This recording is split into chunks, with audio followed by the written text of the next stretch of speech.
নমস্কার সম্মানীয় দর্শক মণ্ডলী, সম্মানীয় সরকারি কর্মচারী, শিক্ষক, শিক্ষিকা, সমস্ত পেনশন হোল্ডার, ফ্যামিলি পেনশন হোল্ডারগণ। ডিএ মামলার রায় কবে?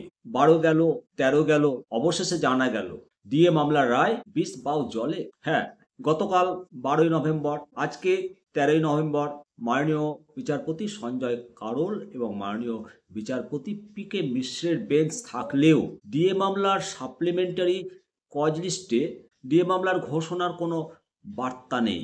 এর ফলে এই মামলার রায় কবে হবে এখনই বলা সম্ভব নয়। আবার কি নতুন করে এই বাংলার ডিএ মামলা বিষবাও জলে?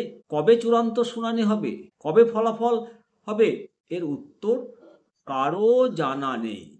অপরদিকে এই ডিএ মামলা নিয়ে কানাঘুষো চলছে এবং অনেকে কমেন্ট করছেন, অনেকে লিখছেন যে এই ডিএ মামলার যে লড়াই, সেই লড়াইকে সম্মান জানিয়ে বলছি যে ডিএ মামলার রায় দেওয়ার কথা খুব সম্ভবত রায় দেওয়ার আগেই মাননীয় জজগণ অবসর গ্রহণ করবেন।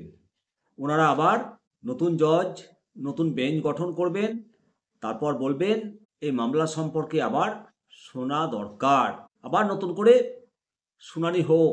এবং এই বিষয়ে আবার অনেকে বলছেন যেটা নতুন একটা খেলা, ২৬শে ভোট, এই ভোটের আগে এই রায় বেরাবে না, অথচ কত সুন্দর সুন্দর রায় ইতিমধ্যে বেরিয়ে গেল। আমরা তো দেখতে পাচ্ছি, আপনারাও দেখতে পাচ্ছেন যে কত সুন্দর সুন্দর রায় বেরাচ্ছে, রায়দান হচ্ছে। আর কর্মচারীদের একটা ডিএ মামলার রায় বেরাতে এখনো ৬ মাস। কেন্দ্র সরকার কর্মীদের যে হারে ডিএ দেয়, সেই দাবিকেই সামনে রেখে কর্মচারীরা লড়াইটা করছিল। সেই অ্যাডমিনিস্ট্রেটিভ ট্রাইব্যুনাল কলকাতা হাইকোর্ট হয়ে মামলা সুপ্রিম কোর্টে গড়িয়েছে। বহু পয়সা গ্যাটের করি খরচ করে কর্মচারীরা লড়ছে। এখন রায় আর বেরাচ্ছে না, সমস্ত কর্মচারীগণ হতাশ। দেখা যাক লাস্ট পর্যন্ত কি আপডেট আসছে, আপনাদেরকে অবশ্যই জানাবো। ভালো থাকবেন, অবশ্যই আপনাদের মতামত জানাবেন। জয় হিন্দ, জয় ভারত।